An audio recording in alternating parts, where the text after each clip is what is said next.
Hello friends, welcome to Unacademy. This me doctor Siddharth Arora. Friends, हमने एक video किया था UPSC civil service examination prelims multiple choice questions का। Part one में मैंने टिप्स, ट्रिक्स एंड शॉर्टकट्स तुमको समझाए थे कि कैसे मल्टीपल चॉइस क्वेश्चंस जो प्रीलिम्स में पूछे जाते हैं उनको आप किस तरीके से करो कि आपको वो रटना ही ना पड़े, उसे मेमोराइज ही ना करना पड़े। क्या ये तुमको जबरदस्त एडवांटेज नहीं दे देगा? और हकीकत ये है that most of these questions can be very easily done with tips, tricks and shortcuts. So this is a video series जिसमें हम लोग टिप्स, ट्रिक्स एंड शॉर्टकट्स आजमाएंगे। हम एक भी क्वेश्चन ऐसे नहीं करेंगे जो कि इन टिप्स या ट्रिक्स के बिना किया जा रहा है या फिर रट के किया जा रहा है, सर्टनली नॉट। तो this is part two of this video series.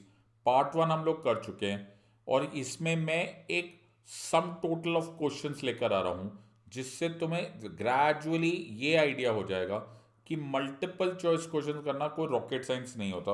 और ये जो मल्टीपल चॉइस क्वेश्चंस है ये बहुत मदद करते हैं फॉर यू टू अंडरस्टैंड कि there is a strategy, there is a method to this madness. सब कुछ रट रटा के नहीं होने वाला। Let us focus on each of this question. So इस सीरीज में, इन वीडियोस में दो मौके होंगे। एक, तुम भी आंसर्स करोगे। सो मैं तुम्हारे लिए क्वेश्चन पूछूंगा और ये सारे में से कोई भी क्वेश्चन मेरा नहीं है। ओके, ये सारे के सारे प्रीवियस ईयर क्वेश्चंस है। अब तुमको ये करने का भी मौका मिल जाएगा कि तुम इसको यूट्यूब पर ही लाइव कमेंट सेक्शन में ही डाल दो ताकि तुम्हें खुद को भी अंदाजा हो जाए where do you actually stand. और दूसरी बात, फिर मैं एक एक क्वेश्चन को तुम्हें समझाऊंगा और एक एक क्वेश्चन के साथ हम लोग करते हुए चले जाएंगे कि क्या स्ट्रैटेजी यूटिलाइज की गई और कैसे से करना चाहिए। सो अगर आपका भी हालत ऐसी है, are you confuse because of the vast syllabus of UPSC, और क्यों ना हो, इतना लंबा चौड़ा सिलेबस है। अगर हम हर क्वेश्चन को मेमोराइज करने की कोशिश करोगे तो ये सर्टनली आपके साथ होने वाला है ट्रेजेडी। जैसे इनकी शक्लें हो गई है वैसे तुम्हारी हो जाएगी। मैं नहीं चाहता कि तुम इतनी तकलीफ सहो, और इसीलिए मैं तुम्हारे लिए ये वीडियो सीरीज लेकर आया हूँ ताकि हमको पता चल जाए कि क्या इसका कोई शॉर्टकट है जिससे हम एटलीस्ट प्रीलिम्स पार्ट क्लियर कर जाए। सो मोस्ट, मैं सबका नहीं बोल रहा हूँ, most of the UPSC prelims multiple choice questions के लिए टिप्स एंड ट्रिक्स अवेलेबल है, मोस्ट ऑफ देम के लिए। ओके, और वो मोस्ट बहुत हो जाते हैं बिकॉज 50% ही तो कट ऑफ है, 50% ही तो कट ऑफ है। तुम्हें सारे के सारे 100 में से 100 तो लाने भी नहीं है, तो फिर तुम इतने ज़्यादा टेंशन क्यों ले रहे हो? सो टिप्स एंड ट्रिक्स कर लेते हैं, तुम्हारे 60-70% काम हो जाएगा, तुम्हारा प्रीलिम्स क्लियर हो जाएगा। Specially more so now because less than 100 days are left for UPSC civil service examination 2023। अब इस टाइम पर अगर तुम किताबें खोल के बैठ गए और रटना शुरू कर दिया तो कोई फायदा नहीं होने वाला। Make sure that you do it my way. So अगर तुम कोई स्ट्रैटेजी नहीं यूज कर रहे तो तुम बहुत बड़ी गलती कर रहे हो। You are big making a big mistake and that big mistake तुमको बहुत भारी पड़ेगा। Please stop right now. अगर आप ऐसा कुछ कर रहे हो कि आपको कोई तरीका नहीं पता तो आपसे एक बहुत बड़ी भूल हो रही है। आप इस एग्जाम को समझ ही नहीं पाए and that is the reason. Let me help you cross over this big bridge. तो इस माउंटेन पीक को क्रॉस करने में मैं तुम्हारी मदद करता हूं। हम लोग क्या करेंगे इस सीरीज में, I will cover all multiple choice questions solve with tricks, tips and shortcuts, सारे करेंगे। मैं अभी भी बोल रहा हूं कि ऐसे 10% क्वेश्चन रह जाएंगे, 10-15% क्वेश्चन रह जाएंगे जिनको आप किसी टिप एंड ट्रिक से नहीं कर पाओगे। एटलीस्ट इफ अगर तुम्हारी एडवांस लेवल ऑफ अंडरस्टैंडिंग ना हो सब्जेक्ट की, उनको छोड़ के बाकी सब हम लोग multiple choice questions tips and tricks के साथ कर देंगे। सो इससे पहले कि हम स्टार्ट करें, कुछ बहुत ही इंपॉर्टेंट अनाउंसमेंट्स है आपके लिए। अगर आपका आईएएस बनना आपका ड्रीम है तो आरंभ बैच, जो हमारा नया बैच है, इसको आप ज्वाइन कर सकते हैं। इंडिया के बेस्ट ऑफ द एजुकेटर्स इसमें है। 1-to-1 लाइव मेंटोरशिप, नोट्स मिलेंगे, लाइव टेस्ट होगी, क्विजेज आएगी, डेली आंसर राइटिंग होगी। सब लोग, अपने सारे एजुकेटर्स जो हमारे प्लेटफॉर्म पे, वो अपने अपने फील्ड के एक्सपर्ट्स हैं और एक बहुत ही सॉलिड ऑफर भी चल रहा है अनलॉक 20 विच इज 30% ऑफ तक का आपको ऑफर मिल जाएगा अगर आपने 28 फरवरी से पहले पहले ये ज्वाइन कर लिया हमारा अनअकैडमी का सब्सक्रिप्शन। 20% फ्लैट ऑफ है, अप टू 10% प्राइस ड्रॉप है, बहुत सारी कॉम्बिनेशंस के अनुसार। आपको सिर्फ मेरा कोड यूज करना है SIDLIVE SIDLIVE, और जैसे ही आप ये रेफरल कोड यूज करोगे आपको इमीडिएट ह्यूज डिस्काउंट मिल जाएगा। ऑल्सो हमारा GS प्लस ऑप्शनल का कॉम्बो सब्सक्रिप्शन चल रहा है जिसमें आपको अराउंड 30% ऑफ मिल जाएगा। एक बार प्राइसेस देखो, प्लस कॉम्बो जिसमें multiple optionals, test series, CSAT सब कुछ हो जाएगा, वो आपको केवल 50,400 मिल रहा है। और आइकॉनिक कॉम्बो आपको 64,080 में मिलेगा। आपको मालूम है आइकॉनिक कॉम्बो में क्या मिलता है? अलॉन्ग विद सारे प्लस क्लासेस के सब्सक्रिप्शन के बेनिफिट्स, आपको 1-to-1 लाइव मेंटोरशिप मिल जाती है, डेली आंसर राइटिंग मिल जाती है, ask a doubt and printed notes. याद रखना ये ऑफर 28 फरवरी तक है। आपको यूज करना है कोड SIDLIVE। जैसे ही आप वेबसाइट पे जाओ या आप उसको सब्सक्रिप्शन करने चले जाओगे अनअकैडमी के वेबसाइट पे, वहां पर एक रेफरल कोड करके जगह आती है, उस रेफरल कोड पे SIDLIVE लिखना, SIDLIVE, और तुमको मौका मिल जाएगा to get this huge discount. Also हमारा पाथफाइंडर क्रैश कोर्स लॉन्च हुआ है which is UPSC CSE 2023 pre को यानी कि प्रीलिम्स को टारगेट कर रहा है। ये 2 महीने का कोर्स है और 6,999 में मिल जाएगा। और कितना सस्ता और कितना रीजनेबल कोई भी ऑर्गेनाइजेशन कर सकती है, and that to an organisation जैसे अनअकैडमी है जो इतनी हाई क्वालिटी एजुकेशन देती है। So February notes are also available at this stage. और अगर तुम्हारे पास मनी का इशू है, डोंट वरी, 0% EMI पे अनअकैडमी आपको लोन ऑफर कर रही है। और ये 0% EMI आपको इसीलिए है ताकि अनअकैडमी ये गारंटी करना चाहती है कि सिर्फ पैसे की वजह से आपका सपना या आपका करियर अधूरा ना रह जाए। So also a one last thing, हमारा एक न्यूली लॉन्च अनअकैडमी सेंटर है, एक ऑफलाइन सेंटर है, वेयर अगर आप ऑफलाइन पढ़ना चाहते हो, फिजिकल क्लासेस में पढ़ना चाहते हो ओल्ड राजेंद्र नगर दिल्ली में, तो भी we are now open. Comprehensive 100% syllabus coverage है 800 प्लस आवर्स में। आपको कोड यूज करना है SIDLIVE SIDLIVE and you are good to go. आज का टॉपिक हमारी स्ट्रैटेजीज पे बेस्ड है, और जो हमारी स्ट्रैटेजीज है उसका एक्चुअली नाम है एलिमिनेशन। एक्चुअली ये जो स्ट्रैटेजी है उसका नाम होता है एलिमिनेशन। अब इसका सर एलिमिनेशन का मतलब क्या हुआ? Now what does elimination mean? Elimination एक बहुत सिंपल मेथड है। सपोज कोई क्वेश्चन आता है, कोई सवाल आया और choice I A, B, C और D। अब एक तरीका तो ये है कि आप हर चॉइस को जैसे बोलते हैं ना, play the ball on it's merit, bouncer है, स्पिन बॉल है, गूगली है, ऐसा करके खेलते चले जाओ। या फिर तुम स्ट्रैटेजी आजमाओ, और वो स्ट्रैटेजी ये है कि हमने UPSC में देखा है, सिविल सर्विस एग्जामिनेशन में, कि वो ऐसा ऑलमोस्ट द गिवन है, इट इज ऑलमोस्ट गारंटेड कि आपके पास कम से कम 2 चॉइसेस तो बिल्कुल आराम से आप इग्नोर कर सकते हो, उसको चूज करो और थ्रो अवे कि जी ये तो हो ही नहीं सकता। जो हो ही नहीं सकता वो मेथड होता है एलिमिनेशन। अब आप खुद सोचो आपकी जिंदगी कितनी आसान हो जाएगी। आपके 2 चॉइसेस, और कभी कभी तो 3 भी होते हैं, ओके, 3 हो गए तो गेम ही खत्म होगी, फिर तो कोई टेंशन ही नहीं। और ये एक्चुअली तुम्हें बिना पढ़े, मतलब बाकी चॉइसेस देखनी भी नहीं पड़ेगी और तुम्हारा काम हो जाएगा। डू यू रियलाइज अगर 4 में से 2 चॉइसेस भी एलिमिनेट होती है, तुम्हारी लाइफ कितनी ईजी हो जाती है with relationship to this exam. और कमाल ये है कि मैं यहाँ पर कोई सपनों की दुनिया में नहीं रह रहा हूँ। अगर आप प्रीवियस ईयर क्वेश्चन, जो मैं अभी साबित ही करने वाला हूँ, अगर हम सारे प्रीवियस ईयर क्वेश्चंस में एलिमिनेशन से करके देख ले तो और क्या चाहिए। फिर तो तुम्हें पता चल जाएगा कि ये मेथड वर्क करता है और ये तुमको एक बड़ा पावरफुल एस्पिरेंट बना देगा। लेकिन ये एलिमिनेट करने के लिए 4 तरीके होते। सो देर आर 4 मेथड्स जिनको मैंने नाम दिया है A, B, C और D, और इन मेथड्स को यूज करके ही आप एलिमिनेट कर सकते हो। तो याद रखने के लिए A, B, C, D, E, रास्ता हमारा आखिर होना चाहिए, मंजिल हमारी है एलिमिनेशन। सो अब जो भी हम क्वेश्चंस करेंगे वो हम एलिमिनेट करेंगे। पहले तुम्हें ये वादा करना पड़ेगा कि हम एलिमिनेट करेंगे, हम रट्टे हुए आंसर नहीं देंगे, हमें पहले से मालूम है हम नहीं देंगे। हम इस वीडियो सीरीज में केवल टिप और ट्रिक यूज करेंगे। हम एक भी ऐसा क्वेश्चन नहीं करेंगे जो रटने से हो जाता है। वी विल इंश्योर कि हम लोग एलिमिनेट करेंगे। तो एलिमिनेट करने के लिए हमें ई तक पहुंचना है, लेकिन ई तक पहुंचने के लिए हमें ए बी सी और डी का रास्ता है। तो सबसे पहला हमारी स्ट्रैटेजी, पहली स्ट्रैटेजी इज ए। अब ए क्या है? तो ए मैंने इसलिए बोला क्योंकि ये एब्सर्ड है। एब्सर्ड को एब्सर्ड बोल दो, एब्सर्ड को अजीब बोल दो, जैसा मर्जी बोलना है, ओके। ये अजीब होना चाहिए। अजीब मतलब बिल्कुल ही गया, बिल्कुल आउट ऑफ द गेम होनी चाहिए। जैसे होता है ना कि आप एक दिन जा रहे हो और आपको एक उड़ती हुई मछली दिखाई दे।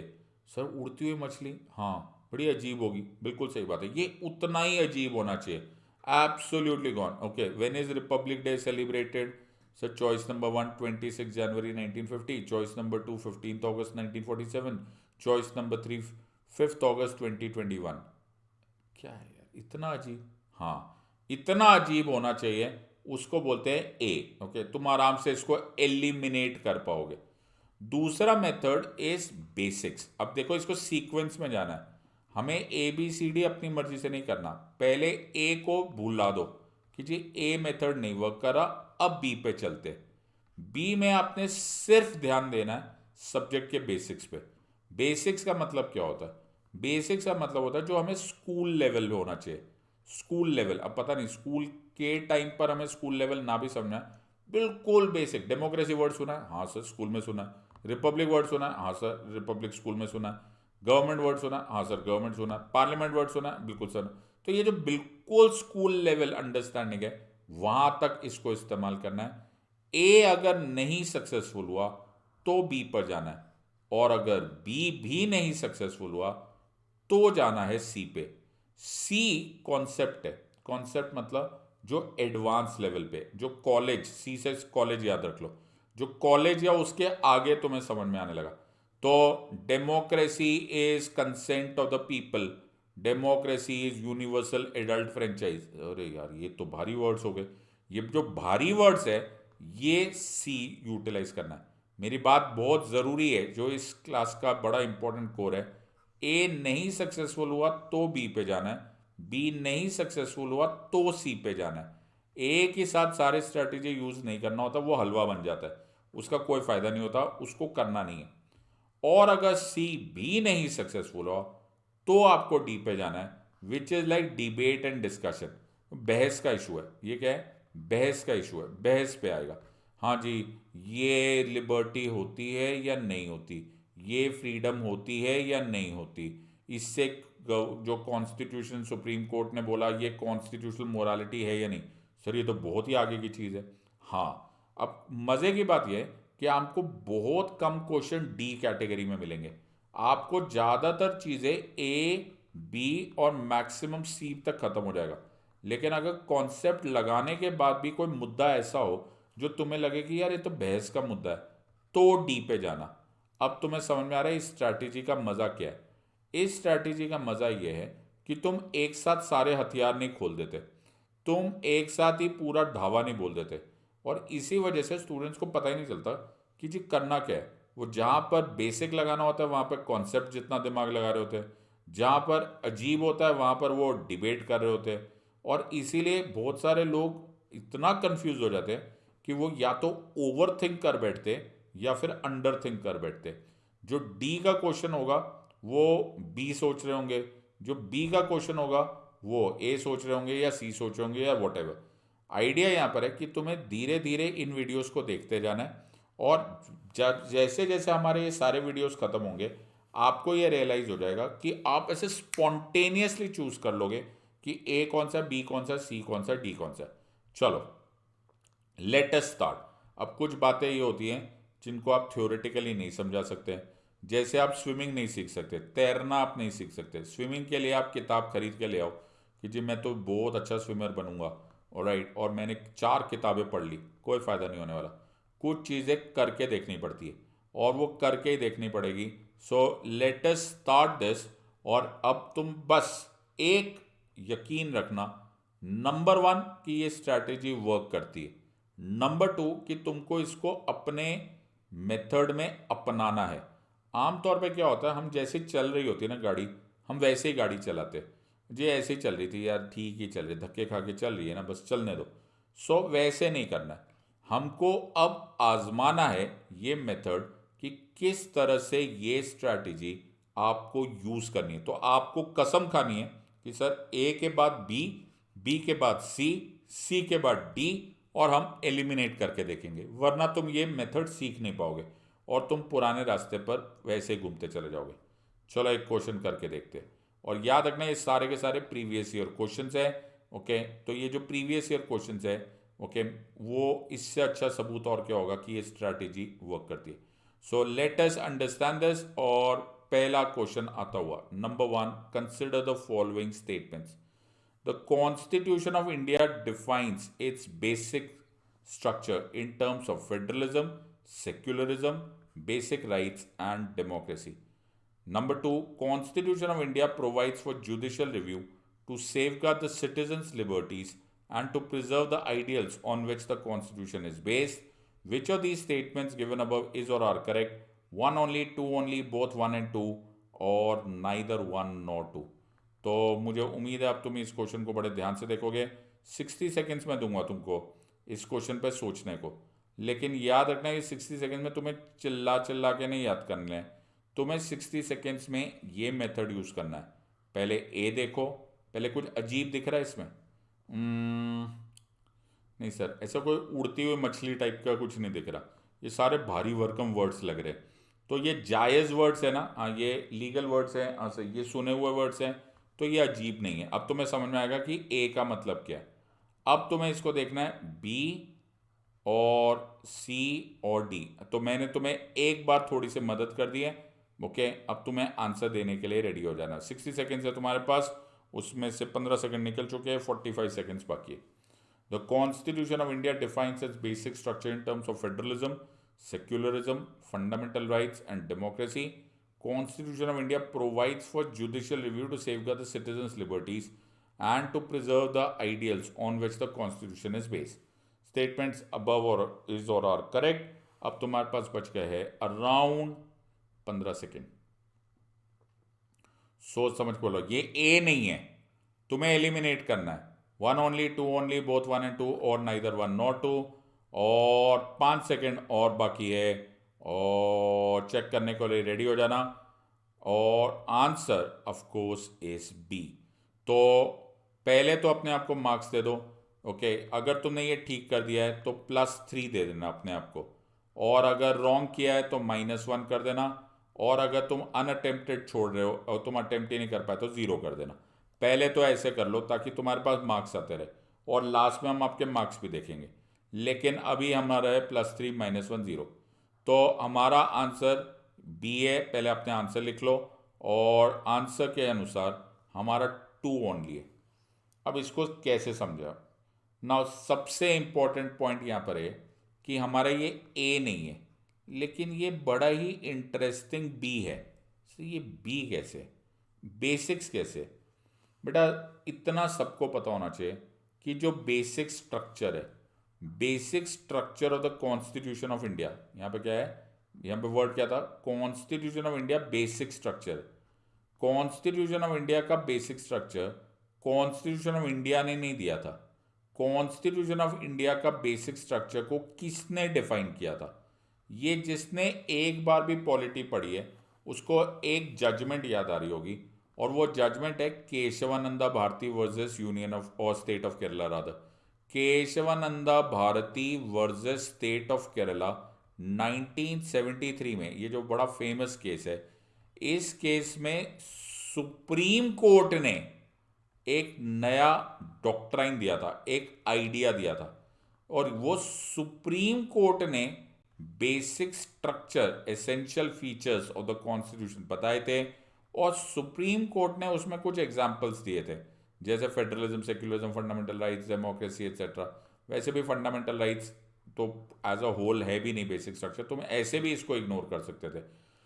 सो सबसे पहली बात तो यही एक मेजर प्रॉब्लम है कि सबसे पहले सुप्रीम कोर्ट ने इसको डिफाइन किया है, कॉन्स्टिट्यूशन ऑफ इंडिया ने डिफाइन नहीं किया है। ऑलराइट, तो ऐसे देखो इसको लैंग्वेज कितनी अच्छी तरह से बोला है। बोला constitution of India defines it's basic structure. मतलब क्या कॉन्स्टिट्यूशन ऑफ इंडिया में कोई ऐसा पार्ट ऑफ द कॉन्स्टिट्यूशन है, पार्ट 1, पार्ट 2, पार्ट 5, पार्ट 7, ऐसा कुछ है क्या जहां पर ऊपर लिखा हुआ बेसिक स्ट्रक्चर? Certainly not. तो ऑटोमेटिकली ये चॉइस बड़े ही स्टाइल से, बट इसमें कुछ भी गड़बड़ नहीं था, ये टफ नहीं था, ये सिर्फ छुपे हुए टर्म्स होते हैं जो कि ऑब्वियसली होंगे। So constitution of India defines basic structure, ये पहली चॉइस गलत हो जाती है। तो जब चॉइस गलत हो जाती है हमें एलिमिनेट करने का मौका मिल जाता है। एलिमिनेट करने की वजह से हमारा 1 ओनली गलत हो गया। ओके, सो हमारा एक चॉइस गलत हो गई और बोथ 1 एंड 2 ये खत्म और ये खत्म। अब हमें सिर्फ ये नोटिस करना था कि सेकेंड ओनली ठीक है कि नहीं।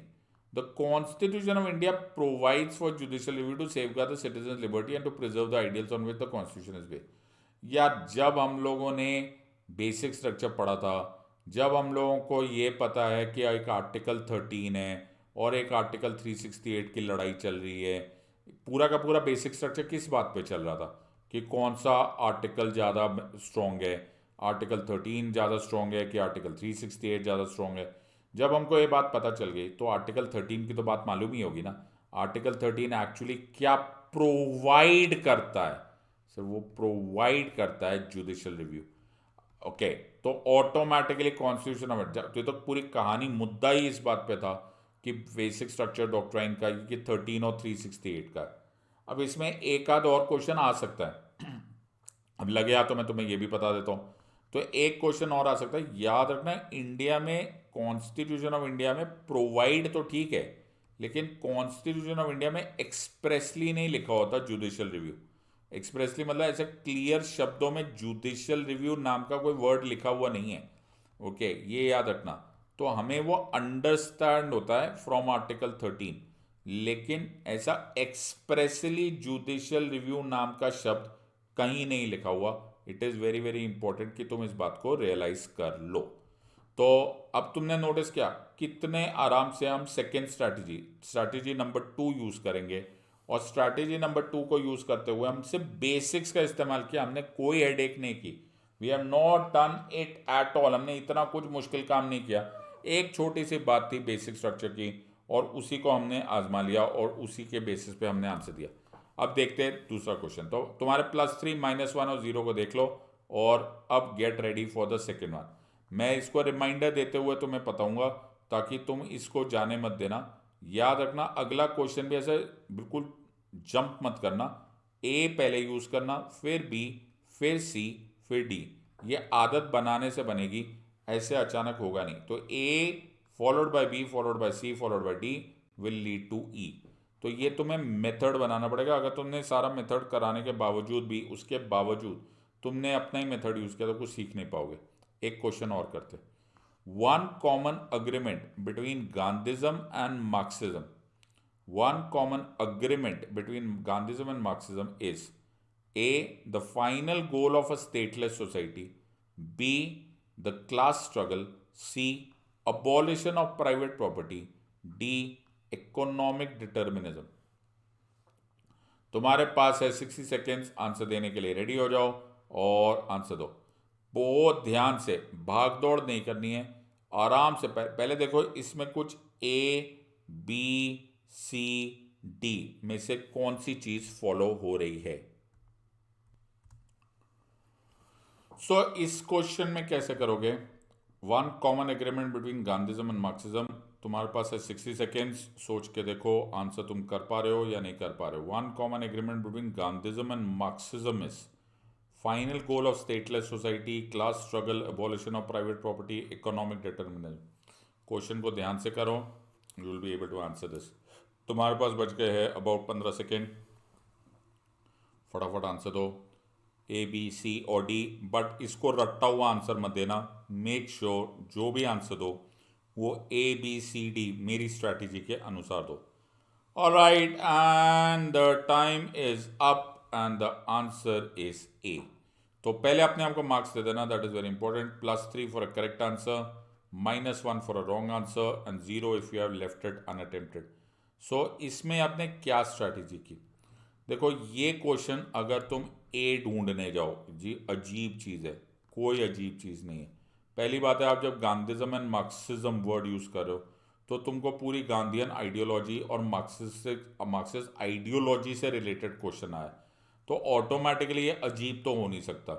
ये अपने आप में एक हैवी वेट क्वेश्चन है। इस बात से एक चीज़ और याद रखो, अगर तुम ये बात को समझ पा रहे हो तो पॉलिटी में धीरे धीरे समय के साथ साथ पॉलिटिकल साइंस के क्वेश्चंस आने लग गए, और इनफैक्ट ये इतना कॉन्सेप्चुअल हो चुका है कि पॉलिटिकल साइंस से रिलेटेड क्वेश्चन पॉलिटी में आने लग गए। तो वो ज़माना चला गया जब आप प्योर मेमोराइज कर लेते थे। पहले ना लोग बोलते थे लक्ष्मीकांत कर लेते हैं, और जो लक्ष्मीकांत को ना पूरा रट लेते। अब वैसे क्वेश्चन ही नहीं आते, राइट, और आते भी है तो बहुत कम आते। अब धीरे धीरे धीरे एटलीस्ट लास्ट 5 years और सो कुछ इस तरह से क्वेश्चंस आने लग गए कि आपको पॉलिटी के प्योर प्रीलिम्स में, पहले मेंस में आते थे, पहले मेंस में क्वेश्चंस आते थे विच वर मोर रिलेटेड टू कॉन्सेप्ट, और मान के चला जाता था कि प्रीलिम्स में क्वेश्चन आते हैं जो मोर रिलेटेड टू फैक्ट्स है। अब ऐसा भी कोई डिवीजन नहीं है। अब आपको मेंस में भी कई बार ऐसे क्वेश्चंस मिल जाएंगे जो, सॉरी, प्रीलिम्स में भी ऐसे क्वेश्चन मिल जाएंगे जो कि बहुत ही ज़्यादा कॉन्सेप्चुअल होते हैं। So one common agreement between Gandhism and Marxism में आंसर क्या है ना, इसको समझने की कोशिश करो। थोड़ा बहुत देर अगर तुम थोड़ा बहुत भी समझो तो ये याद रखना, ये ए नहीं है ना, ये बी भी नहीं है, क्योंकि ये स्कूल लेवल पे गांधीज्म मार्क्सिज्म नहीं इतने आराम से समझ में आता। अब इसमें हम पहले इसको देखेंगे गांधीज्म एंड मार्क्सिज्म में कॉमन क्या है। पहले देखते हैं कि मार्क्स क्या बोलता था। मार्क्स की जो थ्योरी थी वो एक मटेरियलिस्टिक थ्योरी थी। He was into materialism, okay, उसको मटेरियलिज्म का था। मटेरियलिज्म का उनका जो आइडिया था वो इकोनॉमिक डिटर्मिनिज्म से, क्लास स्ट्रगल से और एबॉलिशन ऑफ प्राइवेट प्रॉपर्टी से चलता था। मैं समझाने की कोशिश करता हूँ। सो ऑल्दो मैंने यहाँ पर समझाने के लिए बहुत पुराना कॉन्सेप्ट निकालना पड़ेगा, लेकिन फिर भी तो हिस्टोरिकल मटेरियलिज्म का सवाल था। हिस्टोरिकल मटेरियलिज्म से मार्क्स, देखो अब मैं तभी बता था ये पॉलिटिकल साइंस का क्वेश्चन हो जाएगा। मार्क्स की थ्योरीज जो थी वो हिस्टोरिकल मटेरियलिज्म पे बेस्ड थी। वो क्या बोलता था कि हिस्ट्री को देखो, alright, look at the history. धीरे धीरे सबसे पहले एक ऐसी सिचुएशन थी जहाँ पे कोई क्लास नहीं था, जब सब लोग हंटर गैदरर्स थे। फिर feudal slave society feudal society आते आते पता चल गया कि कुछ हैव्स बन गए और कुछ हैव नॉट्स हो गए। मतलब किसी के पास रिसोर्सेस और फैक्टर्स ऑफ प्रोडक्शन पे कंट्रोल आ रहा था, और कुछ पर पास नहीं था, जो प्योर वर्कर्स थे या फिर पहले स्लेव्स थे, ओके, फिर सर्व्स थे, और इस तरह के कॉन्सेप्ट बनता गया। नाउ मार्क्स क्या कह रहा है कि ये क्या फर्क आ रहा है, किस बेसिस पे क्लास बन रहा है। कि क्लास बन रहा है कि who controls the factors of production and who does not have the factors of production in the control. कौन वर्कर है, कौन प्रोड्यूसर है, और this is it. Capitalist world आते आते, इंडस्ट्रियल रेवोल्यूशन आते आते ये हद से ज़्यादा हो गया, और अब मार्क्स ने वर्ड यूज़ किया बुर्जुआ, ओके, और प्रोलेटेरिएट। नाउ ये वो थे, फिर से वही वाली बात, द हैव्स जो बुर्जुआ है, जिनके पास फैक्टर्स ऑफ प्रोडक्शन है, फैक्ट्रीज है, इंडस्ट्रीज है, रॉ मटेरियल्स पे एक्सेस है, एंड सो ऑन सो। यहां से स्टार्ट हो गया क्लास स्ट्रगल। पहले भी था लेकिन अब बहुत ही भयंकर से हो गया। और ये जो क्लास स्ट्रगल है, नाउ ध्यान से सुना, मार्क्स के अनुसार यही जो है, जो इकोनॉमिक्स है, जो पैसे की बात है, जिसके पास फैक्टर्स है या नहीं है फैक्टर्स ऑफ प्रोडक्शन, यही डिटरमाइन करता है, इकोनॉमिक्स डिटरमाइन करता है तुम्हारी पॉलिटिक्स कैसे होगी, तुम्हारा कल्चर कैसे होगा, तुम्हारी सोसाइटी कैसे होगी। सब कुछ वहीं से शुरू होता है और वहीं खत्म हो जाता है। इसी क्लास स्ट्रगल को इसी क्लास स्ट्रगल को ही पढ़ना है और कुछ नहीं पढ़ना। मार्क्स बोलते बस यही है, हकीकत यही है। इसी को बोला गया इकोनॉमिक डिटर्मिनिज्म। इकोनॉमिक डिटर्मिनिज्म कि जो कुछ भी डिटरमाइन होगा वो इकोनॉमिक पॉइंट पे ही डिटरमाइन होगा। मैं मार्क्स की बात कर रहा हूं। तो मार्क्स से तीसरा पूछा गया कि जी मार्क्स, अब इसका क्या सोल्यूशन है कि कुछ नहीं। कहते बड़ा सिंपल सोल्यूशन है। सारा खेल इसलिए है क्योंकि प्राइवेट प्रॉपर्टी है, किसी के पास बहुत ज़्यादा है, किसी के पास बिल्कुल नहीं है, और वो धीरे धीरे फिर उसमें बहुत सारे एलियनेशन, पॉपुलराइजेशन वगैरह वगैरह का फॉर्मूला है। लेकिन द सारा सिचुएशन ये है कि जी अगर प्राइवेट प्रॉपर्टी हटा दो, सारी प्रॉपर्टी धीरे धीरे सोसाइटी के पास जाए, थोड़ी देर के लिए सोसाइटी के पास चले जाए, और फिर उसके बाद कम्युनिटी के पास चले जाए।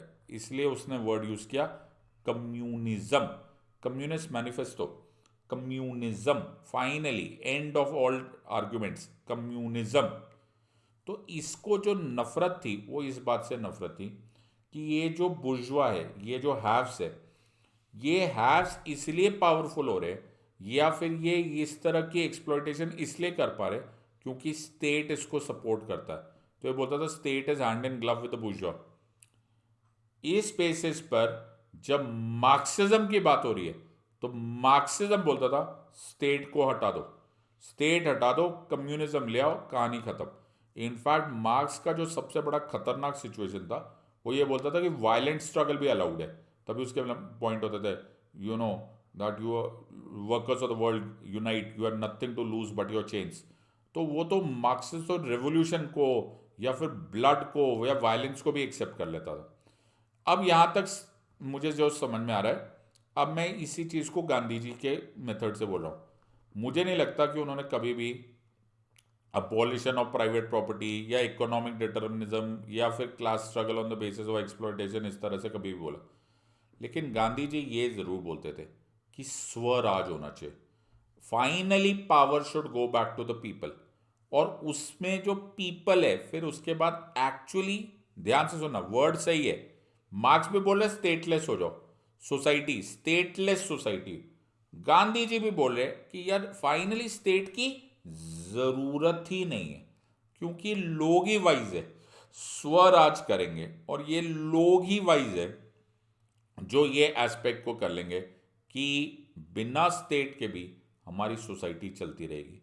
क्या जबरदस्त कॉन्सेप्ट है ये, सी से यानी कि कॉन्सेप्ट से होने वाला था। अगर तुम इसमें ए यूज करते और अजीब ही ढूंढते रहते तो गेम कब की खत्म हो जाती। ये भी नहीं है, तुम बी सी पर आओगे, ये डिबेट का पॉइंट नहीं है, ये प्योर कॉन्सेप्ट था। Let us understand. तो मैं तुम्हारे सारे एमसीक्यूज भी कर रहा हूँ, let's get ready for the next one. So अब हमारा थर्ड क्वेश्चन आ रहा है, तुम्हारे बेसिक्स भी हो रहे हैं, तुम्हें स्ट्रैटेजी भी आ रहा है, तुम्हें ये भी मौका लग रहा है कि सारे प्रीवियस ईयर क्वेश्चंस खत्म कर दो। Next question. The ninth schedule was introduced in the Constitution of India during the Prime Ministership of Jawaharlal Nehru, Lal Bahadur Shastri, Indira Gandhi, Morarji Desai. The ninth schedule was introduced in the Constitution of India during the Prime Ministership of Jawaharlal Nehru, Lal Bahadur Shastri, Indira Gandhi या फिर मोरारजी देसाई। ये खतरनाक question है। Okay, पहले ये फैसला कर लो, ए use करोगे, बी यूज करोगे, सी यूज करोगे कि डी यूज करोगे, बाद में अपने आप एलिमिनेट हो जाएगा। और तुम्हारे पास है 60 seconds to do this. Let's see if you are able to do this well. The ninth schedule was introduce in the constitution of India, A B C और डी।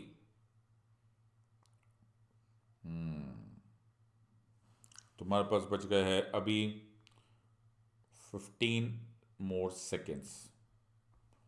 Let's see. ओके, तो मेरे ख्याल से ये question सबसे simple है, अगर तुम इसको पकड़ लोगे तो answer of course is a, Jawaharlal Nehru. पहले आप इसको देखो, +3 for correct answer, -1 for a wrong answer and 0 अगर तुमने अनअटेम्प्टेड छोड़ दिया। तो सबसे पहले तो ये सब करना स्टार्ट करो कि ये +3 है, -1 है कि 0 का है, राइट, क्योंकि मैं चाहता हूं कि तुम अपने आप को मार्क्स भी दो। अब ये अजीब था, क्यों? नाइन्थ शेड्यूल तुमने कहाँ पढ़ा? नाइन्थ शेड्यूल तो बहुत पहले पहले का था। सबसे पहले वाला सिचुएशन था जब हमको फर्स्ट कॉन्स्टिट्यूशनल अमेंडमेंट एक्ट 1951 पास करना पड़ा था। यहीं से तो स्टोरी स्टार्ट हुई थी। कहाँ से स्टोरी स्टार्ट हुई थी? यहीं से तो स्टोरी स्टार्ट हुई थी कि 13 स्ट्रॉन्ग है कि 368 स्ट्रॉन्ग है। यहीं से तो शंकरी प्रसाद केस वगैरह की कहानी स्टार्ट हुई थी। तो ये तो पहला अमेंडमेंट था ना। हाँ, ये नाइन्थ शेड्यूल वहाँ पे था ना। तो अगर पहला अमेंडमेंट था और नेहरू जी 1964 तक इंडिया के प्राइम मिनिस्टर थे, ऑलराइट, तो आपको थोड़ा बहुत भी इधर उधर हो गया तो भी सही बात है। तो नेहरू जी इंटरिम गवर्नमेंट के टाइम पे भी थे, और उसके बाद 1964 27 मई 1964 को, जब तक उनकी मृत्यु हुई थी तब तक वो देश के प्रधानमंत्री थे। तो ऐसा भी नहीं है कि जी एक दो साल की बात हो, तो you have a long span जिसमें नेहरू जी प्राइम मिनिस्टर थे। 1964 तक आते आते तो जाने कितनी सारी अमेंडमेंट्स हुई थी, मेरे ख्याल से 16 या 17 अमेंडमेंट्स तो तब तक हो चुकी थी। तो आपको कोई डाउट नहीं होना चाहिए, फर्स्ट और सेकंड के बीच में कंफ्यूजन नहीं है।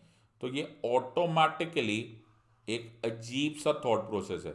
शास्त्री जी नेहरू जी के डेथ के बाद प्राइम मिनिस्टर बने थे, नेहरू शास्त्री जी के बाद इंदिरा जी बनी थी, और फिर ये 1978 में मोरारजी देसाई बने थे। तो by no stretch of imagination हमारा पहला अमेंडमेंट, नाइन्थ शेड्यूल, इतने दूर के बाद हुआ होगा। ये बड़ी अजीब सी चीज़ है, उड़ता हुआ मछली दिख रही है, उड़ता हुआ क्रोकोडाइल दिख रहा है, ऐसा नहीं हो सकता। So it is very very obvious कि we can take a very intelligent guess on this part and eliminate B, C, and D on these matters. That there has got nothing to do with these prime ministers because they came far later in the day. So it is Jawaharlal Nehru who was there around at least till the 17th amendment if I'm not wrong. Alright, so हमें तो first से मतलब था, that's more than enough. अब तुम्हें समझ में आया कि तुम ज़्यादा दिमाग लगाने की ज़रूरत ही नहीं थी, तुम बिल्कुल ऐसा हवा हवा में भी कर सकते थे। You could have easily done this. इसी स्ट्रैटेजी को मैंने नाम दिया है एब्सर्ड स्ट्रैटेजी। ए पहला ही है, बी को देखना ही नहीं है, सी को देखना ही नहीं है, डी तक जाना ही नहीं है। ये अजीब सी बात है, इसी को यूज़ करो और एलिमिनेट कर दो। अब तुम्हें समझ में आ गया कि तुमको सारे हथियार लेकर एक साथ हर क्वेश्चन के पीछे नहीं पड़ना। नेक्स्ट क्वेश्चन के लिए तैयार हो जाओ, get ready for the next question. I hope you will be able to do it very well. Which one of the following is not a feature. इसको आगे बढ़ने से पहले मैं तुमको ये बात दिखा देता हूँ कि कई बार हमारे एस्पिरेंट फ्रेंड्स इस पॉइंट को मिस कर देते। ये नॉट पूछा जा रहा है, is not, there is no, या ऐसा ऐसा जो भी होता है, ये देख लेना, ये नॉट पूछा है। A, there is an independent judiciary in India. B, powers have been clearly divided between center and states. C, federating units have been given unequal representation in the Rajya Sabha. It is a result of an agreement among federating units. जो लोग मुझसे पढ़े हुए हैं वो लोग 0.1 second में इसको पकड़ लेंगे, मुझे पूरा यकीन है। लेकिन 60 सेकेंड से तुम्हारे पास इसको आंसर देने की कोशिश करो। विच one of the following is not a feature of Indian federalism? There is an independent judiciary in India. Powers have been clearly divided between center and the states. Federating units have been given unequal representation in the Rajya Sabha. It is the result of an agreement among federating units. सो देखते हैं इसमें क्या answer दोगे। There is an, please याद रखना not की बात हो रही है, not a feature of Indian federalism. 60 second है तुम्हारे पास, फटाफट आंसर दो और क्विकली क्विकली सोचो। और फिर मैं बोल रहा हूँ रटने की कोशिश मत करो, स्ट्रैटेजी के साथ जाओ। ए यूज करोगे, बी यूज करोगे, सी यूज करोगे या डी यूज करोगे। विच one of the following is not a feature of Indian federalism? Okay, पहले देखो ए है अजीब है, फिर देखो बी है कि सी है, अगर नहीं है तो डी पे जाना और एलिमिनेट करना। एक साथ सारे के सारे हथियार मत यूज कर देना। तुम्हारे पास बच गए हैं अबाउट 30 सेकेंड्स, फटाफट आंसर देने के लिए तैयार हो जाओ। बहुत ही बढ़िया, और बड़े आराम से ये एलिमिनेट हो सकता है। एलिमिनेट होते ही तुम्हारा आंसर गेट रेडी है। ये फिर से एब्सर्ड सी बात थी, ये बहुत ही एब्सर्ड बात थी। पहले तुमने नोटिस करना था, इसमें कुछ भी नहीं था इस क्वेश्चन में। +3 for a correct answer, -1 for a wrong answer, और 0 अगर तुमने ये अनअटेम्प्टेड छोड़ दिया। अब तुमने देखो इस स्ट्रैटेजी का तुम्हें कितना फायदा होगा अगर तुम इस बात को नोटिस करो कि तुमने कितनी मेहनत की होगी, कितनी जबरदस्त मेहनत की होगी अगर तुम A, B, C, D चारों चॉइसेस को देखते रहोगे। ऑलराइट, और सारे हथियार यूज करोगे। तुम पहले सोचोगे पता नहीं इंडिपेंडेंट जुडिशरी फेडरल स्ट्रक्चर है या नहीं है, पावर्स क्लियरली डिवाइड है। बहुत सारे लोगों को मैंने देखा था वो जो इस बात को बोलने लगते कि जी क्लियर डिवीजन है या नहीं है, फिर ये बोलते कि ये यूनिक फीचर है कि नहीं, राइट एट्सेट्रा। अरे यार सिंपल सी बात है, क्या तुमने ये बात सुनी हुई है कि हमारे स्टेट्स के बीच में कोई एग्रीमेंट हुआ है? नो। क्या यूपी, बिहार, पंजाब, हरियाणा, राजस्थान सब ने एग्रीमेंट किया है कि हम लोग इंडिया के पार्ट रहेंगे? Certainly not. लेकिन ऐसा एग्रीमेंट है, यूएसए के स्टेट्स के बीच में ऐसा एग्रीमेंट है। यूएसए के जो स्टेट्स है, टेक्सास, फ्लोरिडा एक्सेट्रा, इन सब लोगों ने एक अग्रीमेंट किया हुआ है। और USA that is wise an agreement based federation. India कभी भी एक एग्रीमेंट बेस्ड फेडरेशन नहीं कहलाता। इंडिया फेडरलिज्म पे फंक्शन कर रहा है। इंडिया फेडरलिज्म पर है, उसमें एक स्पिरिट है, और वो जो स्पिरिट ऑफ फेडरलिज्म है वो उसने इंडिया को साथ में रखा हुआ है। तो ये इतना अजीब लगता अगर तुम सिर्फ एक बार चारों चॉइसेस देख लेते और देख लेते यार ए कहीं लगता है क्या, क्या तुमने ये बात जानते थे कि नहीं, और तुम्हें ऐसे भी मालूम था कि यार ये इट इज सिंपल सी बात है, it is not the result of an agreement. Simple सा बात है, जब it is not the result of an agreement, it is not a feature of Indian federalism either ways. So either ways तुम्हारा ये answer बहुत अच्छे से हो जाता। और अगर तुमने यही पूरा का पूरा मेथड यूज किया होता तो तुम्हें बहुत ज़्यादा नुकसान हो जाता। सो let us look at another one. अब तुम्हें धीरे धीरे धीरे धीरे धीरे धीरे रियलाइज होने लग जाएगा कि how do you actually approach these questions, ताकि finally you are able to get these answers according to a particular strategy. अगर आप स्ट्रैटेजी फॉलो कर रहे हो तो आप आंसर दे पाओगे, वरना तुम आंसर नहीं दे पाओगे। Which of the following is or are true of fundamental duties of an Indian citizen? 1. A legislative process has been provided to enforce these duties. 2. They are correlative to legal duties. Select the correct answer using the code given below. 1 only, 2 only, both 1 and 2, neither 1 nor 2. देखो मैं फिर बोल रहा हूँ, intimidation हो जाती है, sir पे बोझ पड़ने लगता है, प्रेशर आने लगता है जब तुम इन क्वेश्चंस को ऐसे देखते हो कि ओहो बाबा क्या हो गया। कुछ नहीं होता, घबराओ मत, आराम से हो जाएगा। पहले देखो एक बार सारे पूरे क्वेश्चन के सारी लाइंस वाइंस देख लो, सारी चॉइसेस देख लो, देखो इसमें कुछ अजीब तो नहीं है। ओके, बिल्कुल ही अजीब, बिल्कुल उड़ता हुआ पंछी, ऐसा उड़ता हुआ मछली। फिर देखो बी, फिर देखो सी, फिर देखो डी। अपने आप में तुम्हें एलिमिनेशन का रास्ता मिल जाएगा। एक साथ मत जाओ, it will come to you, answer तुम्हें आ ही जाएगा। ऐसे चिल्ला के आंसर तुम्हें बोल देगा कि हाँ यार मेरे को ये आता है। Which one of the following statement is or are true of the fundamental duties of an Indian citizen? A legislative process has been provided to enforce these duties. They are correlated to legal duties. Select the correct answer using the code given below. Okay. And तुम्हारे पास बच गए हैं 30 seconds to answer this question. Let me see if you are able to do this now. Your time is up. ये answer अगर तुमने दे दिया, ये चॉइसेस लगाकर, अगर तुमने ये स्ट्रैटेजी बनाकर ए बी सी डी करके कर लिया, तुम्हें जबरदस्त कॉन्फिडेंस आ जाएगा। Answer of course is D. तो पहले अपने आप को मार्क्स दे दो, ये बड़ा जरूरी है। +3 for a correct answer, -1 for a wrong answer, and 0 if you have left it unattempted. तो पहले आंसर दे दो, पहले देख लो कि तुम्हारा आंसर ठीक आ रहा है कि नहीं, फिर हम इसको कॉन्सेप्ट को समझेंगे। ये बी तो नहीं था, सर्टनली नहीं था, they are absolutely not there. Okay, ये ए नहीं था, ये बी नहीं था, इसमें कुछ भी अजीब नहीं था। क्योंकि माना कि हमने ऐसे ऐसे वर्ड्स सुना, फंडामेंटल ड्यूटीज तक तो सुना होगा, लेकिन एक लेजिस्लेटिव प्रोसेस है जिससे ये ड्यूटीज एनफोर्स होती है, और दे आर को रिलेटिव। सर ये थोड़ा सा भारी हो गया है ना? हाँ, ये भारी होने की वजह से ये कॉन्सेप्चुअल क्वेश्चन हो गया। So which are the following statements is or are true of the fundamental duties of an Indian citizen? याद रखना, जब फंडामेंटल ड्यूटीज थी वो ओरिजिनल कॉन्स्टिट्यूशन में नहीं थी। सबसे इंपॉर्टेंट बात याद रखना, जो ओरिजिनल मतलब जो 1950 का कॉन्स्टिट्यूशन था उसमें नहीं थी। बहुत बाद में 42nd कॉन्स्टिट्यूशनल अमेंडमेंट एक्ट 1976 से ये लाई गई। और जो 42nd कॉन्स्टिट्यूशनल अमेंडमेंट एक्ट 1976 है, उससे एक आर्टिकल 51 कैपिटल ए आया, और आर्टिकल 51 कैपिटल ए से फंडामेंटल ड्यूटीज इंसर्ट की गई। Now there is a problem हमें इस आंसर को देखने से पहले आपको ये समझना पड़ेगा कि इसमें एक बड़ा इंपॉर्टेंट वर्ड था कि ये पहले से सोची गई थी। जब स्वर्ण सिंह कमेटी ने ये प्रपोज की थी तो उन्होंने पहले ही बोल दिया था कि these are reminders to the citizens of India. ये बड़ा क्लियरली वर्ड था कि these are reminders to the citizens, और इसीलिए इसको जस्टिसिएबल भी नहीं रखा गया कि जी you can not enforce it by directly by the courts of law, जैसे कि fundamental rights they are justiciable, ये नहीं था।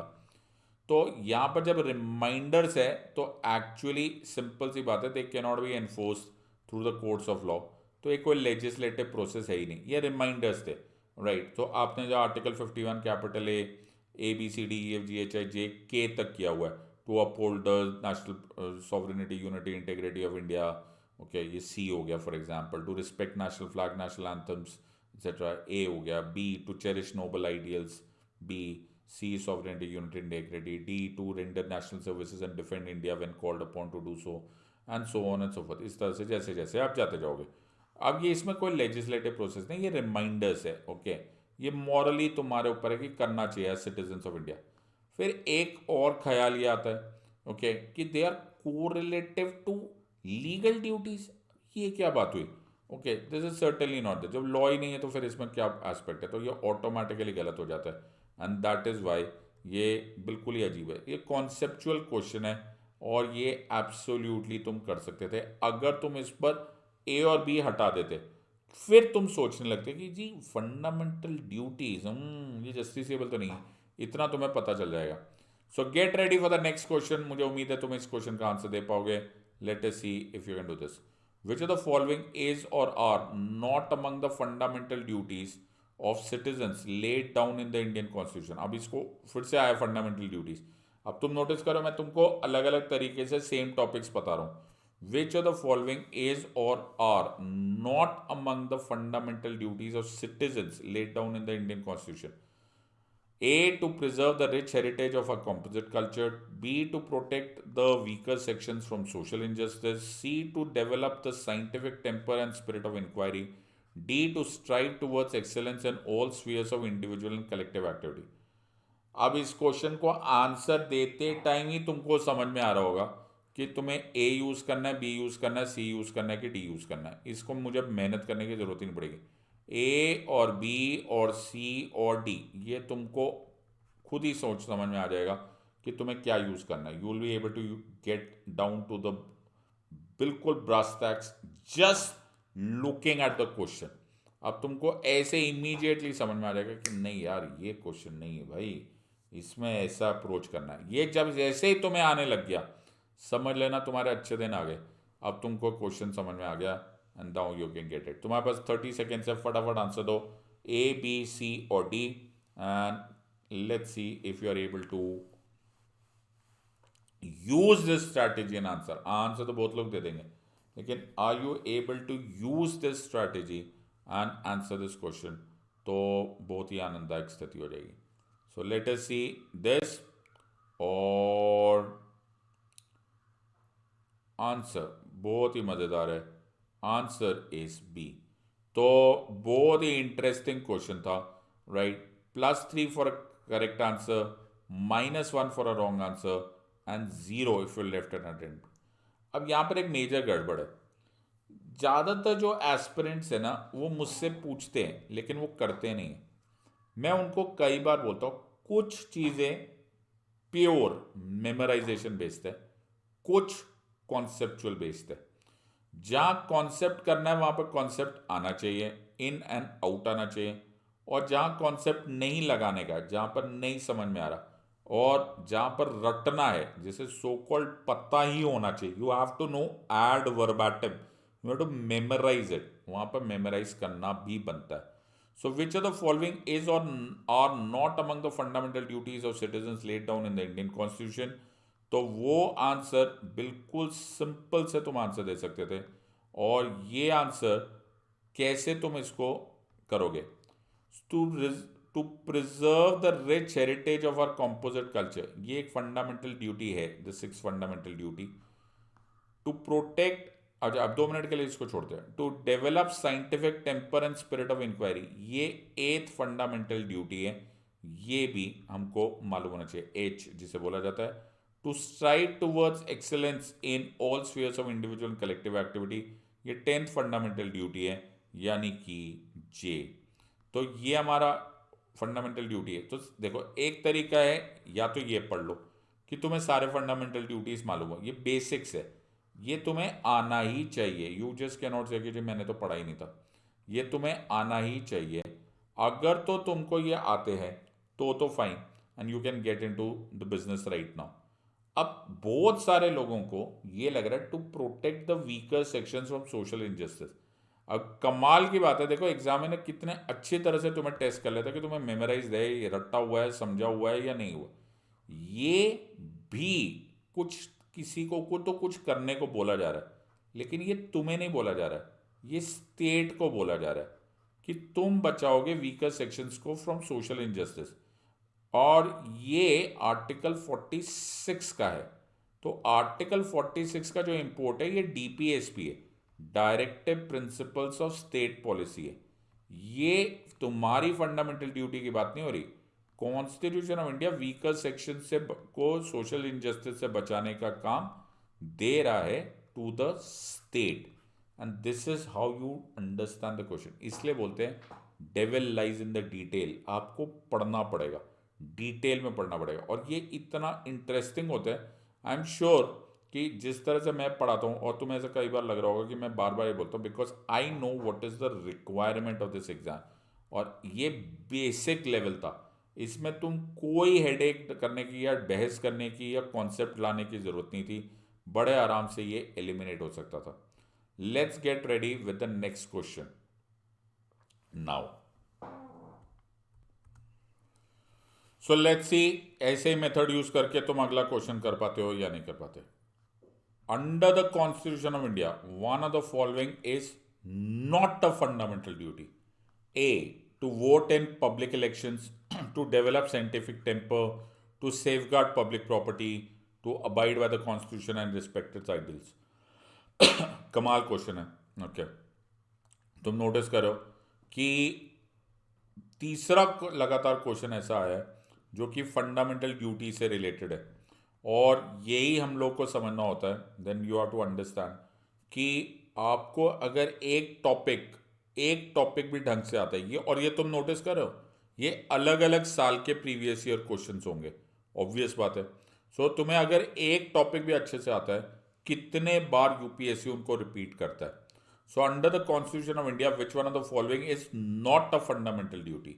ए to vote in public elections, B to develop scientific temper, C to safeguard public property, or D to abide by the constitution and respect its ideals.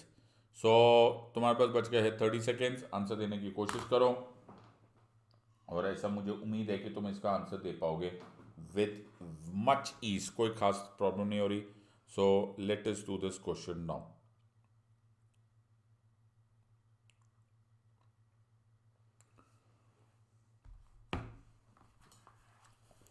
5 second और answer again, इसमें कोई major problem नहीं है, ये basics है, आपको ये आना पड़ेगा। अब इसका ऑटोमेटिक मतलब ये है कि तुम्हें होमवर्क करना पड़ेगा। होमवर्क क्या है कि जैसे तुम्हारा ये फंडामेंटल ड्यूटीज वाला क्वेश्चन है, तो अब तुम्हें ये मालूम हो गया कि अगर ये क्वेश्चन आ गया, तुम बैठ के रिसर्च वहां पे नहीं कर सकते। तुम ये नहीं सोच सकते कि जी फंडामेंटल ड्यूटीज में क्या होना चाहिए क्या नहीं होना चाहिए, या तो तुम्हें आता है या नहीं आता। 11 फंडामेंटल ड्यूटीज है। आर्टिकल 51 कैपिटल ए से लेकर स्मॉल ए से लेकर के तक है। यार याद कर लो, बिकॉज 3 बार तो मैं तुम्हें यहां पर ही साबित कर चुका हूं कि 3 बार तो ये क्वेश्चन हमारे सामने सामने आ गया। So now you have to do this. ये प्योर बेसिक्स है, और अगर तुम्हें ये नहीं आएगा तो तुम कुछ भी नहीं कर सकते। हाँ, अब तुम इसको बोलो, कहते हैं बोलते हैं ना, हाइंड साइट में तुम जो मर्जी देख सकते हो कि जी हमें तो मालूम था वोट इन पब्लिक इलेक्शन जो है, ओके ये थोड़ना था। ऐसे नहीं आएगा। On the day of the exam तुमसे नहीं होने वाला। On the day of the exam तुम्हारे होश उड़ जाएंगे, तुमको कुछ समझ में नहीं आएगा। So make sure that you memorise the ones which are required. जैसे ये 8th है, ये 8वीं फंडामेंटल ड्यूटी है, तो तुम्हें मालूम है safeguard public property and to observe violence, ये आई है 9th वाली है। To abide by the constitution and respect its, ये 1st वाली है।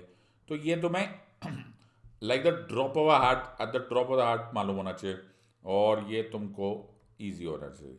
सो इसमें तुमने अगर ए ढूंढा या कॉन्सेप्ट ढूंढा या डिबेट करने की कोशिश की, तुम एक भयंकर मिस्टेक कर रहे हो। So get ready for the next question, and again याद रखना स्ट्रैटेजी जो तुम्हें फॉलो करनी है, A followed by B followed by C followed by D. Consider the following statement. तो एक स्टेटमेंट दी गई है, a constitutional government is one in which or which one places the effective restrictions on individual liberty in the interest of state authority. 2. Places effective restrictions on the authority of the state in the interest of individual liberty. Which of the statements given above is or are correct? 1 only, 2 only, both 1 and 2, neither 1 nor 2. Question tough है, tough नहीं है। तुम्हारे पास 60 seconds है, तुम्हारा time start होता है अब। सोच समझ के, इसमें प्लीज़ भागदौड़ मत करो, गैम्बलिंग मत करने लग जाओ, ABCD मत खेलो। पहले देखो ये कौन से कैटेगरी में, क्या ये अजीब है, एब्सर्ड है, क्या ये बेसिक सब्जेक्ट है, क्या कॉन्सेप्ट है, क्या डिबेट है, डिस्कशन है।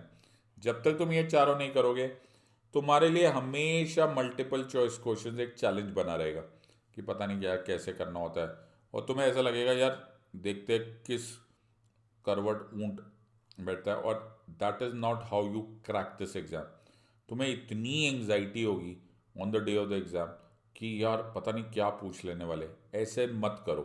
अभी भी बोल रहा हूँ, एक एक करके, एक layer followed by the second layer followed by the second layer, third layer and then the fourth layer पे जाओ। A followed by B followed by C followed by D. 60 seconds हो गए हैं तुम्हारे पास खत्म, और your time is up and answer of course is B. तो पहले मैं तुमको बता देता हूँ, इसका आंसर इज बी, ताकि तुम अपने आप को मार्क्स दे दो। +3 for a correct answer, -1 for a wrong answer and 0 if you have left it unattempted. तो सबसे पहले तो तुम इसका आंसर दे दिया तुमने। अब आगे चलते हैं, इसमें हुआ क्या है। सर ये कॉन्सेप्ट था। कॉन्सेप्ट क्या था? कॉन्स्टिट्यूशनल गवर्नमेंट होती क्या है? What is a constitutional government? So इसकी एक बहुत पुरानी स्टोरी तो है वैसे तो।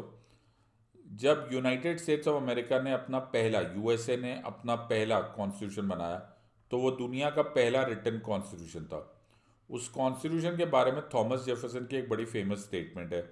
वो बोलता था कि the government has been given the power to do, but nobody has place the limit on the government और what it can not do. In other words, ये कॉन्स्टिट्यूशन में राइट्स, बिल ऑफ राइट्स की mistake है, वहाँ पर कमी थी, इसलिए बिल ऑफ राइट्स बाद में आए थे। अब इस लाइन में अगर तुम ध्यान से देखोगे, तो मैं कॉन्स्टिट्यूशन बनाकर किसको लिमिट कर रहा हूं? कॉन्स्टिट्यूशन ऑफ इंडिया या कॉन्स्टिट्यूशन ऑफ यूएसए या कोई भी कॉन्स्टिट्यूशनल गवर्नमेंट किसको रोक कर रही है, किसके ऊपर कंट्रोल कर रही है? मान के चलो मैंने एक गवर्नमेंट बनाई, मान के चलो तुमने एक गवर्नमेंट इलेक्ट कर ली, चलो इलेक्ट भी कर ली, डेमोक्रेटिकली इलेक्टेड गवर्नमेंट है, और कल वो डेमोक्रेटिकली इलेक्टेड गवर्नमेंट जो दिल में आए वो करे, कौन रोकने वाला है? हाँ जी, गवर्नमेंट तो उनके पास है, सत्ता उनके पास है, पावर उनके पास है। ऐसे टाइम पर कोई उनको लिमिट करने वाला होना चाहिए। सो ये एक बहुत ही खूबसूरत क्वेश्चन होता है, और वो लाइन है, a constitutional government is a limited government. ये लाइन अपने आप में एक बड़ी प्यारी लाइन है। A constitutional government is a limited government, it is a limited government. So ये जो कॉन्स्टिट्यूशनल गवर्नमेंट है, वो जो लिमिटेड गवर्नमेंट है, इसको किसने लिमिट किया? कॉन्स्टिट्यूशन ऑफ इंडिया ने। कॉन्स्टिट्यूशन ऑफ इंडिया लिमिट करता है, किसको लिमिट करता है? स्टेट को लिमिट करता है, गवर्नमेंट को लिमिट करता है, अथॉरिटीज को लिमिट करता है। तुम बेरोक टोक मत हो जाओ। So who is limited? Authority is limited. और एक बार जरा ऊपर की चॉइसेस देखो, उसमें ठीक उल्टा लिखा हुआ है। उसमें लिखा है place the effective restrictions on individual liberty in interest of state authority. ये ठीक उल्टा लिखा हुआ है। यहां पर actually authority of the state को लिमिट करना पड़ता है in the interest of individual liberty. Individual को क्या, उसकी लिबर्टी को थोड़ा ना रोकोगे। इट इज कॉन्स्टिट्यूशन का काम होता है टू एंश्योर कि गवर्नमेंट बेरोक टोक ना हो जाए, बेलगाम ना हो जाए, उसके ऊपर चेक रखना होता है। इसलिए लिमिटेड गवर्नमेंट होती है, लिमिटेड पर्सन नहीं होता। पहली चॉइस दूसरी चॉइस के ठीक उल्टा वर्ड लिखा हुआ है। if you notice on this part, places the effective restrictions on individual liberty in the interest of state authority, पहली चॉइस है. दूसरी चॉइस है places effective restriction on the authority of the state in the interest of individual liberty. ये दूसरी choice है. तो automatically समझ जाओगे कि दूसरी चॉइस पहली बार चॉइस से उल्टा हो गया. So it is certainly wrong. पहली चॉइस गलत है, दूसरी चॉइस ठीक है. टू ओनली करेक्ट है. आंसर बी है. ऐसे पढ़ना होता है सब्जेक्ट को. Let's get ready with the next question. अब तुमने फिर से फॉलो करना है A followed by B followed by C followed by D. Rajya Sabha has equal powers with the Lok Sabha in. ये 2020 का क्वेश्चन है, तो मैं कोई भी क्वेश्चन अपना नहीं ढूंढ रहा हूं, ये प्रीवियस ईयर क्वेश्चन है. A the matter of creating new all India services. B amending the constitution. C removal of government. D making cut motions. Okay, तुम्हारे पास बच गए हैं 60 seconds to answer this question. Rajya Sabha has equal powers with Lok Sabha in the matter of creating new all India services. B amending the constitution. C removal of government. D making cut motions. अब ये है तुम्हारे पास 45 seconds to answer this question.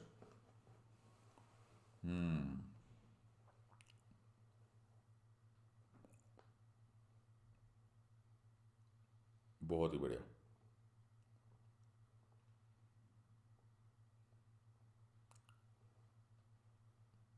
और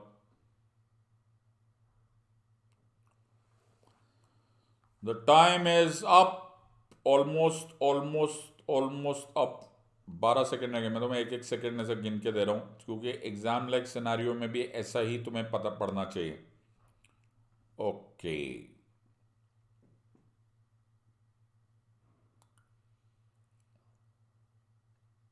and your time is up and answer is, पहले देख लेते हैं. आंसर बी है. +3 for a correct answer, -1 for a wrong answer और 0 अगर तुम नहीं अटेम्प्ट कर पाए.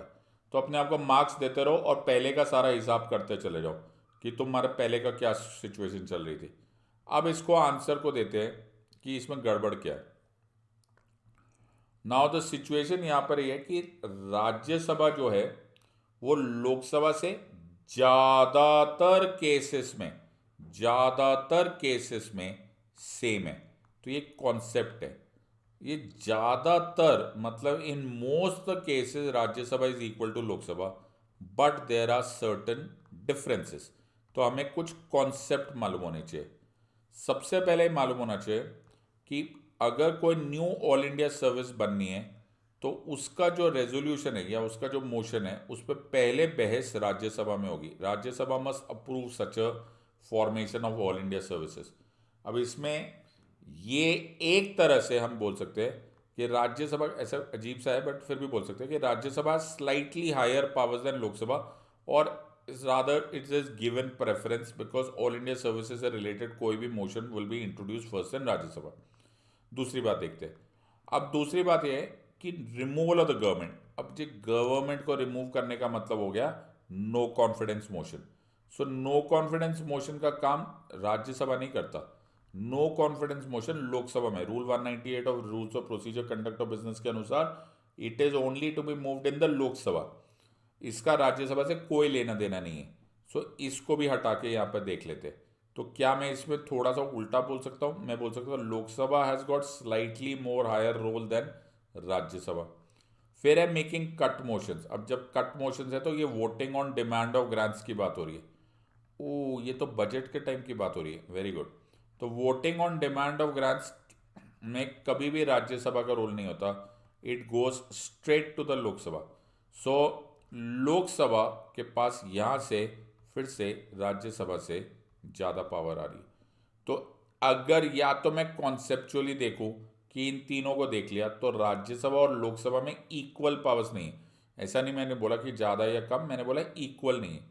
दूसरी बात को अगर मैं देख लूँ अमेंडिंग द कॉन्स्टिट्यूशन, तो अमेंडिंग द कॉन्स्टिट्यूशन एक सिंपल सा लाइन हो जाता है.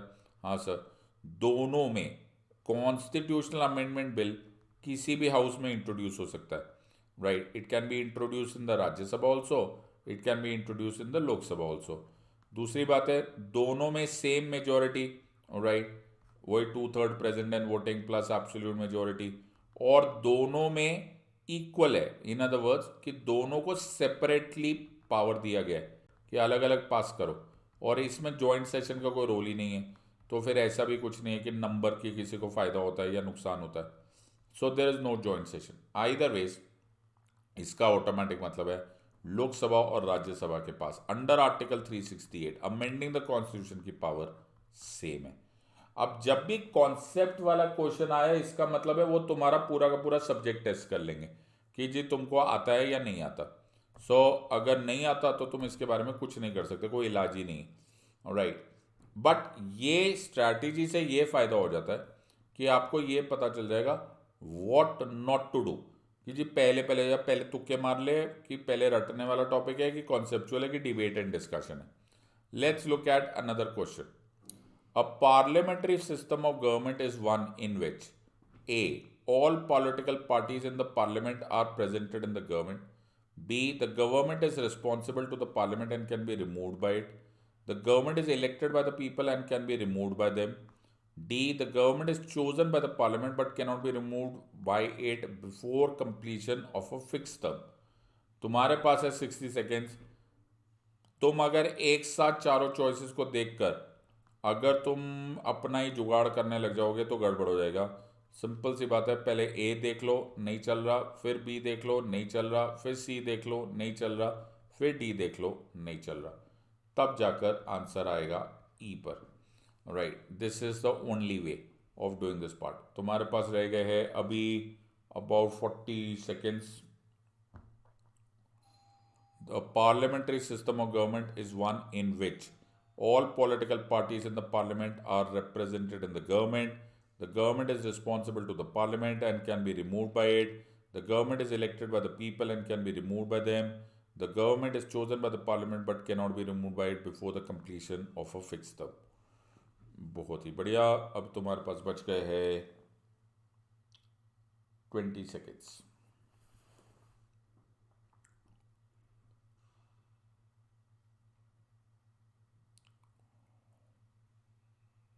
ऑलराइट. और ये बहुत ही कॉमन लाइन है, और इस लाइन को आप एक कॉन्सेप्ट के नाम से हमेशा के लिए याद रख सकते हो. सो पहले अपने आप को मार्क्स दे दो. +3 for a correct answer, -1 for a wrong answer and 0 if you are left it unattempted. तो पहले इसको हम कॉन्सेप्चुअली को देख लेते हैं कि क्या बोला जा रहा है. तो आंसर इसका बी है. पहले इसको चेक कर लो. एक लाइन में हमेशा अपने स्टूडेंट्स को बोलता हूँ कि पार्लियामेंट्री डेमोक्रेसी का मतलब यही होता है कि एग्जीक्यूटिव जो होता है वो लेजिस्लेचर को जवाबदार होता है. Executive is responsible to the legislature. अब इसी में इसमें डाल दो. अब ध्यान से देखो, पहला लाइन देखो, तो पहले इसको देख लेते हैं कि जो करेक्ट आ रहा है. ये कॉन्सेप्ट है, एग्जीक्यूटिव यानी कि गवर्नमेंट है, is responsible to the parliament यानी कि लेजिस्लेचर, और पार्लियामेंट उसको रिमूव कर सकती है, जैसे हमने नो कॉन्फिडेंस मोशन की बात की है. पहली बात तो ये सिंपल ऐसे ही आंसर आ जाना चाहिए.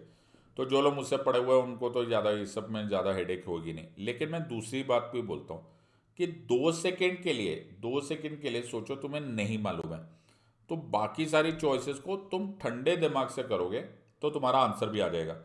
All political parties in the parliament are represented in the government. ये पक्का गलत लाइन है, क्योंकि ऐसा तुम्हें मालूम है कि रूलिंग पार्टी होती है. फिर दूसरी बात है, the government is elected by the people and can be removed by them. People तो ठीक लग रहा है, लेकिन can be removed by them certainly not. पता चले तुम लोग को ऐसा थोड़ा होगा कि इंडिविजुअल्स जाके वहां पे खड़े हो जाएंगे सरकार को हटाने के. Absolutely not all. तीसरी बात है, the government is chosen by the parliament but can not be removed by it before the fix term. तुम्हें मालूम है नो कॉन्फिडेंस मोशन होता है, सरकार के पास अगर बहुमत नहीं होता, मेजोरिटी नहीं होता, तो उसको पार्लियामेंट रिमूव कर सकता है. ये भी रॉन्ग हो गया. ये वाला पार्ट गलत होने की वजह से ये चॉइस गलत हो गई, और ये वाले की वजह से ये गलत हो गई. कितने आराम से हम एलिमिनेट कर सकते हैं, या फिर हम कॉन्सेप्ट के बेसिस पर बी को करेक्ट मान सकते हो. तो अब तुम्हें ये फॉर्मूला समझ में आ गया है. +3 -1 0. तुम्हें ये सारी की सारी चीजें समझ में आने लग गई होगी. अब देखते हैं नेक्स्ट क्वेश्चन तुम कर पाते हो कि नहीं. Once you have learn the entire art of utilising this strategy, तुम्हें कोई भी क्वेश्चन बहुत डिफिकल्ट नहीं लगेगा. दैट्स अ प्रॉमिस, लेकिन आपको ये प्रैक्टिस करते रहना पड़ेगा and then you will get this.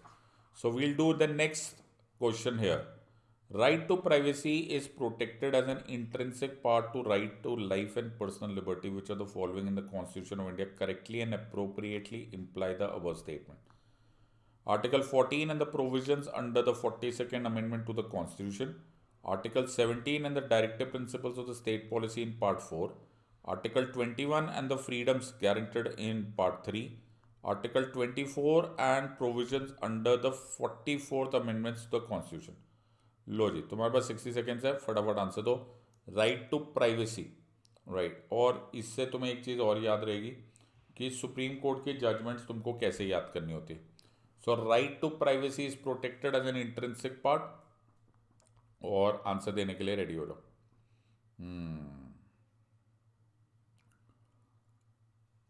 Which of the following in the Constitution of India correctly and appropriately imply the above statement? Correct. अब तुम्हारे पास बच गए हैं 15 सेकेंड और इस क्वेश्चन का आंसर रेडी.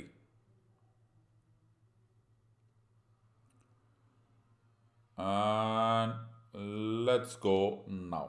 अब देखो, इस क्वेश्चन को कोई बहुत बड़ा तीर नहीं मारना था.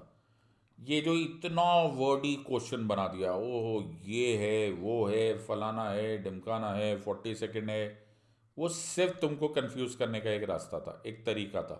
सो +3 for a correct answer, -1 for a wrong answer and 0 if you have left it unattempted. So ये हमारा क्वेश्चन, हमारा आज का लास्ट क्वेश्चन था. और ऐसा मुझे लगा था कि तुम्हें ये क्वेश्चन को एक्सपेरिमेंट करते करते तुमको बहुत ज़्यादा समझ में आ चुका होगा कि ये करना कैसे होता है.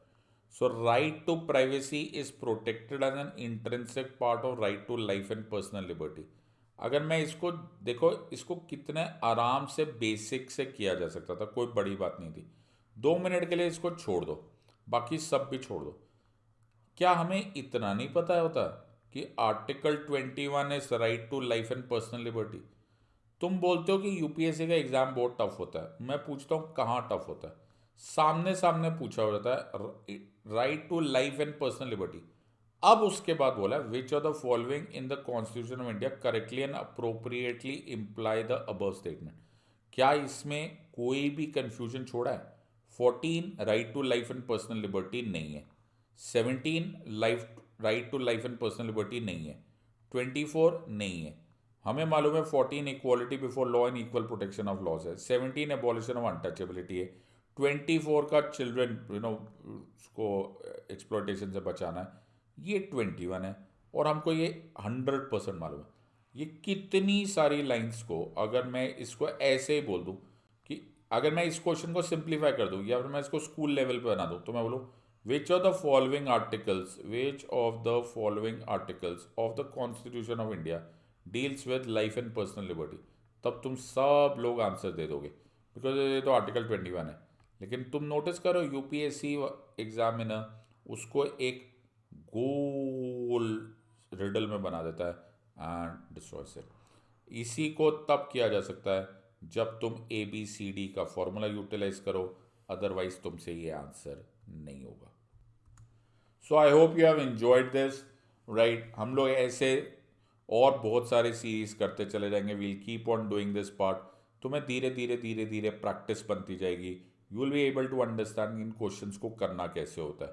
Once you start getting the grasp on it, then there will be no problem with relationship to these types of questions. So एक बार फाइनली आप सब लोगों को रिमाइंडर, ओके, अगर IAS बनना है आपका सपना, तो हमारा आरंभ बैच लॉन्च हो गया है. इसको प्लीज़ यूटिलाइज. 28 फरवरी से पहले पहले आप ये प्लस की सब्सक्रिप्शन ले लीजिए. अबाउट अप टू 30% ऑफ होगा. और best of the best educators from all over India और on the entire subject, prelim से लेकर मेन से लेकर ऑप्शनल तक will be available for you. Don't miss this opportunity. ऐसे मौके बहुत रेयर आते हैं.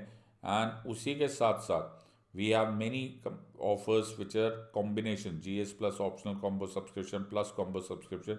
एक बार प्राइसेस देखोगे तुम्हें पता चल जाएगा कि ये कितना सक्सेसफुल ये तुमको मदद कर रहा है। लेकिन डेट याद रखना, 28 फरवरी। सिड लाइव, SIDLIVE मेरा रेफरल कोड यूटिलाइज करो and make sure that you don't give up on this opportunity. We'll be very very happy to teach you. Make sure that you do this. और अगर तुम्हारे पास एक problem आ रही है with money, don't worry, Unacademy तुम्हें 0% EMI पर भी लोन देगा in order to give you a realistic chance of cracking this exam. In the words of An Academy, let's crack it. Until next time, God bless, thank you and Jai Hind. और अगर आपको ये video series अच्छी लगी तो मैं will be waiting for the comments. Please like, share and subscribe. I'll see you next time with more of such videos. Thank you very much.